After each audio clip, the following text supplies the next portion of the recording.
Back here at Chatham-Glenwood High School, Lincoln High School football. And the Railsplitters try to trick play their coach on a handoff on the run back from Cody Heibreder to Dane Eimer, and they were able to get it out to the 31-yard line where it'll be 1st and 10. We've seen an array of different plays from the Railers, different things. The handoff there, the halfback pass earlier in the game. Last week we saw the hook and ladder at the end of the game. Nice play calling. They got some nice plays in their playbook. This time we're going to send out Cody Heibreder in the slot on the right side. And Cruz is going to roll out that way. Now he throws it up ahead, and he's got, I believe, Dane Eimer, it is, at the 35-yard line, and a 4-yard pickup there for the Railsplitters. So it'll be 2nd and 6 as Cruz rolls out, and he hits Eimer from his wide out position at just across the 35-yard line. That's Eimer's 4th catch of the night for unofficially for 59 yards. He just set up out there, Bob, and waited, and finally Cruz delivered the ball to him for the short gain. And, of course, now we've got the running clock with the large lead by the Titans, 56-14. Ball spotted on the near side hash mark. And Cruz will come up under center. This time he's got 3 receivers to the left side, and he'll roll out to his left. Cruz looks up ahead. He's got a little bit of time. Straight arms the guy, goes along the sidelines, got the first down, and runs out of bounds at about the Lincoln 44-yard line. Nice heady play there by Cruz.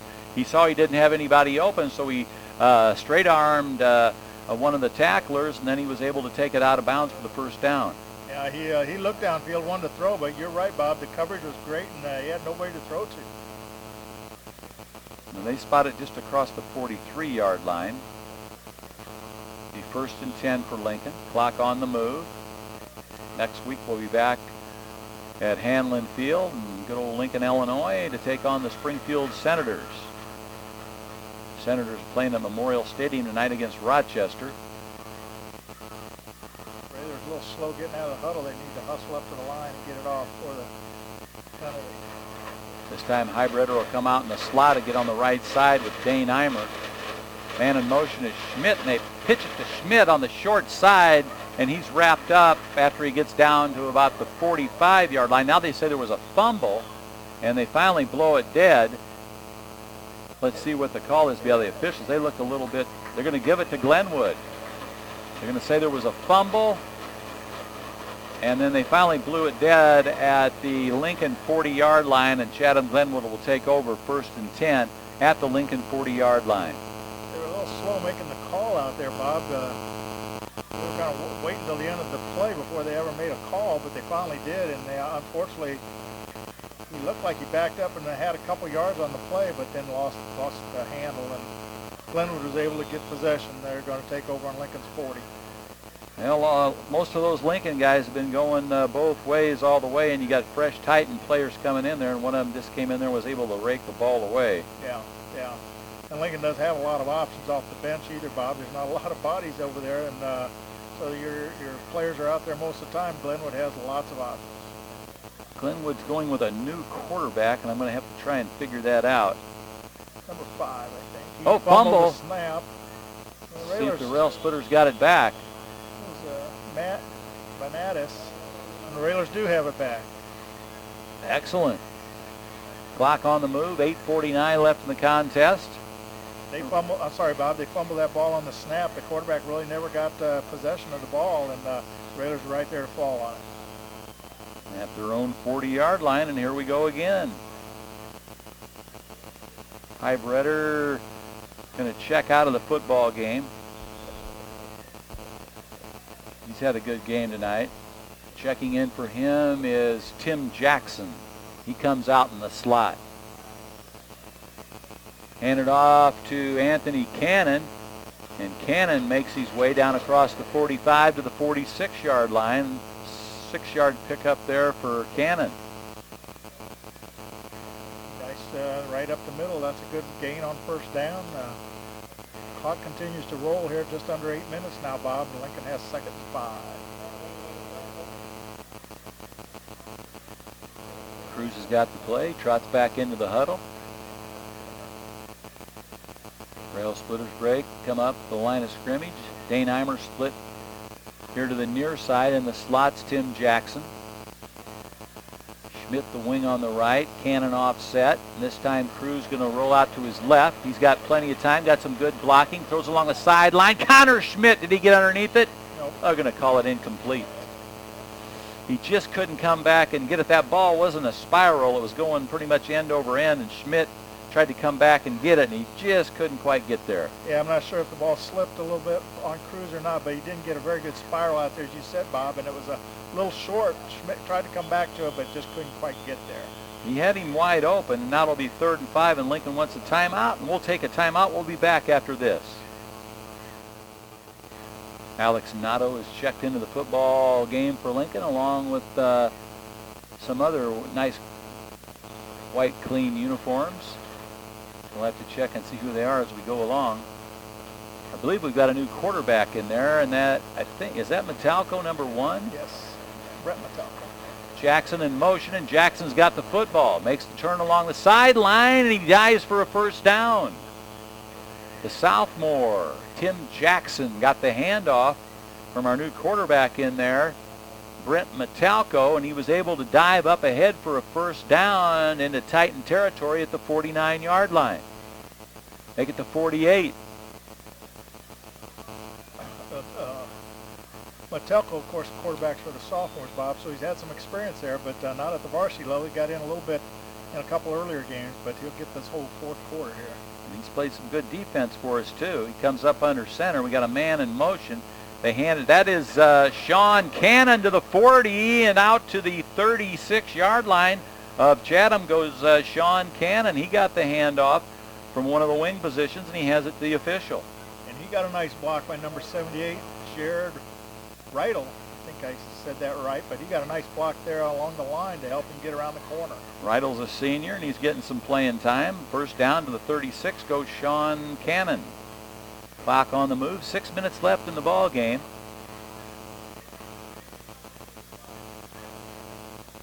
Brent Metalco, as Coach told you, a sophomore. He gets a lot of chances in the JV games. Now he comes up under center. Man in motion is Jackson. Jackson gets it again. Strings it out along the left side. Looks for running room. Nothing there. He got it back to the line of scrimmage, and there just wasn't anything there. And Tim Jackson goes down at the 36-yard line. So it'll be 2nd and 10 for Lincoln. Well, his left side of his offensive line kind of took a step backwards on the snap, Bob, and forces him to belly back a little bit to get around to the outside. And that takes a couple steps away from him. And if they get off, he can go straight down the line. Talco comes back in. He got the play from Coach Andy McDonald. So it'll be 2nd and 11 for the Railsplitters. Titan 27-yard line. Talco looks along the side of the line of scrimmage. Now he comes up under center. Man in motion is Jackson. Fakes the pitch, and now there's a penalty. They handed it off to the new fullback in there. I didn't catch. No, that was Sean Cannon that got the handoff, and he got it back to the line of scrimmage, but there was a penalty on the play called against Lincoln. I think it might be illegal procedure, perhaps, but yeah, and it's declined. So it'll still remain 11 yards to go for Lincoln at the 37-yard line with 4:29 left on the clock. Well, they're in 2-down territory, so they got 2 downs to pick up 11 yards. 3rd down for Lincoln.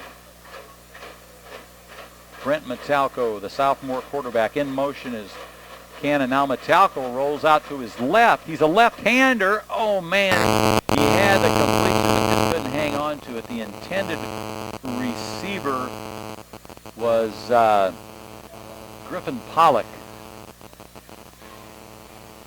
Yeah, I think he had an open guy right down there, Bob. It wouldn't have been 1st down yardage, but it gotten him a little closer, and he couldn't hang on. Pollock also a sophomore. So the ball stays at the 37-yard line, and now it'll be 4th and 11 for Lincoln.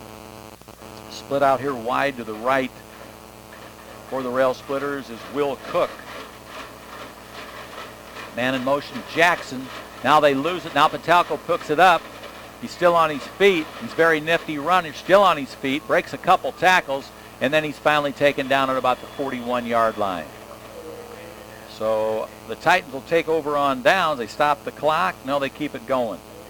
3:14 left for the game, and the Titans take over. Metelko tried to get it back, Bob, but there was just one much running room. He had to make a couple fakes to keep the run alive, but after the ball had hit the ground behind there, he couldn't get back the line of scrimmage. So it puts the ball back over to the Glenwood Titans here late in the fourth quarter. They're on their own 42, and they've got just under 3 minutes here. Pretty much a whole cast of new defensive players in there for the Railsplitters. Metalco stays in there. Notto's in there for the Railers. Braden Brooks is in there, number 65. Also Will Cook on the defense. New quarterback in there is Manatis. He hands off to one of his running backs, and he's taken down. Tackle for Lincoln there. 58 and 65 are in on the tackle. 58 is Eric Sutton, and 65 is Braden Brooks. Good stop there for a short gain by those two defenders. As you said, a lot of new white shirts in there for the Railers. Also in there for Lincoln is number 52, Ethan Kunkel, the long snapper. 44 is Griffin Pollock. Now Pollock's got to hustle up. He has too many players on the field. Now here's the snap. The Titans, they hand it off. Good job by the Railers. Stop them right at the line of scrimmage. FC who comes off the bottom of the pile. We did a good job just getting on the ground and stacking up. That was number 75 that went down, Alex Noto. Clock down to 1:30 left in the game. Next week we'll be back home against the Springfield Senators. It'll be already the 5th game of the season. It goes pretty fast. We played 2 in August. This is our 2nd one in September. Comes the men in red, the Titans. They pitch it to the outside. They got running room across the midfield stripe to the 45, and then finally taken down at the Lincoln 35-yard line. The Railsplitter that was there was number 78, Jared Reidel, for the Railsplitters. We're in the red now. Clock quickly moving.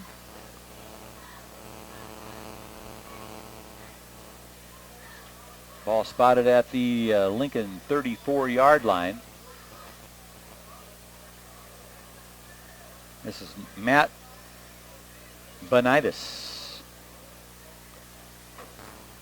Benitis goes up under center. He's got the snap. Hands it off to one of his running backs around the right side at the 30. Stays on his feet to the 25, to the 20, to the 15, 10, 5 in for the touchdown. And that is Aaron Merrifield. Aaron Merrifield, a sophomore for the Titans, and he takes it in, makes the score 62-14 with 18.5 seconds left on the clock.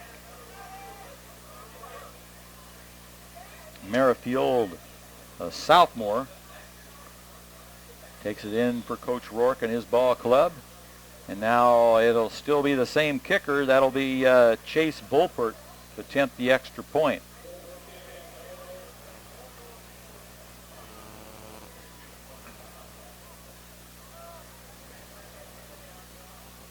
Here's the kick, and it's through the uprights. That'll probably be the final score with 18 seconds left. Well, it's so unfortunate they got that touchdown. You like anybody to put 60 plus on you, and but the Railers had some chances to make a tackle there and just didn't do it. So can't say much about it. No, and you put a young guy in there, a sophomore, he's got a chance to score, take a touchdown, and he's going to do it. Absolutely, can't blame him for that. So 18.5 seconds left here at Chatham-Glenwood. We'll take a 30-second timeout, and we'll be back for the end of the game. Lincoln High School football, and the Railsplitters will get one more kickoff from Jace Wolpert. Back to receive will be Brett Metalco, the guy that was just playing quarterback for the Railsplitters, and he does a good job on the defensive side of the football, too. He's a sophomore. Wolpert gets ready to kick it. Here we go from his own 40-yard line goes Volpert. He boats a low one away, and Metalco lets it roll into the end zone. So the Railsplitters going to get it on the 20-yard line where it'll be 1st and 10. Okay. Well, they don't start the clock. They'll get one play off here, I think, probably probably, Bob, before they time call it. expires. Yeah. Yeah. There's a big crowd here tonight, but most of them have left. A lot of them filing out now, but quite a few of them have already left. Pretty good showing by the Lincoln fans on the road. First and 10 for the Railers. I think, you know, the ending here has been kind of disappointing, but the Railers battled pretty well there for almost 3/4 of the game, Bob, into the fourth. They had their chances, but it's a tough juggernaut here for the Titans. Metalco up under center. Man in motion is Jackson. They give the football to Jackson around the left side. Looks for running room. Picks up about 5 yards. Down to the 25-yard line goes Tim Jackson. And that's going to be the last play of the football game. Final score, Chatham-Glenwood Titans 63 and the Lincoln Railsplitters 14.